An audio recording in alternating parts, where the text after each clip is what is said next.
মানিকচকে বেসরকারি শিক্ষা প্রতিষ্ঠানের হোস্টেলে অষ্টম শ্রেণীর ছাত্র শ্রীকান্ত মণ্ডলের রহস্যজনক মৃত্যুর ঘটনায় ৩ দিন অতিক্রম হলেও এখনও পর্যন্ত সৎকার্য হলো না মৃতদেহের। মৃতের বাড়িতে বরফ দিয়ে দেহকে সংরক্ষণ করে রাখা হয়েছে। মৃতকে ঘিরে কান্নায় ভেঙে পড়তে দেখা গেল পরিবারকে।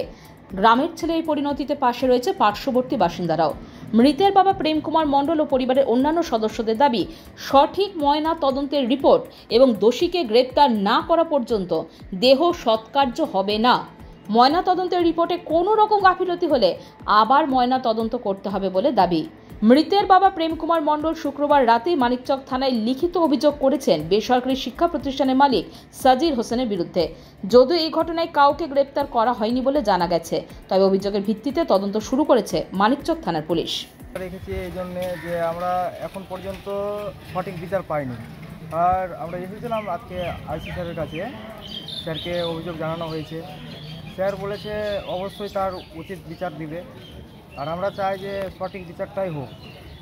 আর হেডমাস্টার যিনি রয়েছেন তাকে অ্যারেস্ট করা হোক, শাস্তি দেওয়া হোক, উচিত শাস্তি দেওয়া হোক, যাতে এর মতো আর স্বপ্নও কেউ না ভাবতে পারে। কি সন্দেহ ওনাদের? সন্দেহ এটাই যে ছেলের ওপরে অনেক অত্যাচার করেছে, তাকে মারধর করেছে। এটা আমি না, সবাই বলছে যে ওকে মারধর করা হয়েছে। সেই কারণে কি মৃত্যু?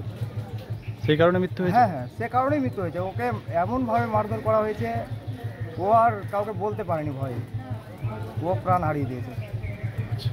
আপনারা তো আজকে কদিন হলো? আজকে 4 দিন হয়ে গেল। বডি ওই রকমই আছে? হ্যাঁ, বডি বরফ দিয়ে আমরা ফ্রিজার করে রেখেছি। আমরা যতক্ষণ না সঠিক বিচার পাচ্ছি ততক্ষণ বডি রাখবে বলছে ওর বাবা। এটা এখনও জানি না সঠিকটা কোনটা, আর যতক্ষণ না অ্যারেস্ট করা হচ্ছে ততক্ষণ সঠিক বিচারটা আমরা পাবো না। এখন পর্যন্ত কাউকে গ্রেপ্তার বা কিছু না, এখন পর্যন্ত করেনি বলেই আমরা এতটা ক্ষুব্ধ হয়ে আছি। ময়নাতদন্তের রিপোর্ট পেয়েছেন? ময়নাতদন্ত হয়েছে, কিন্তু এখন পর্যন্ত রিপোর্ট পাইনি আমরা। যদি হ্যাঁ, রিমেডিকেল আবার করানো হবে, আবার ময়নাতদন্ত করাবো। যদি সঠিক না থাকে? হ্যাঁ, সঠিক না থাকে আবার পোস্টমর্টম করাবো। Bureau news Bangla Times.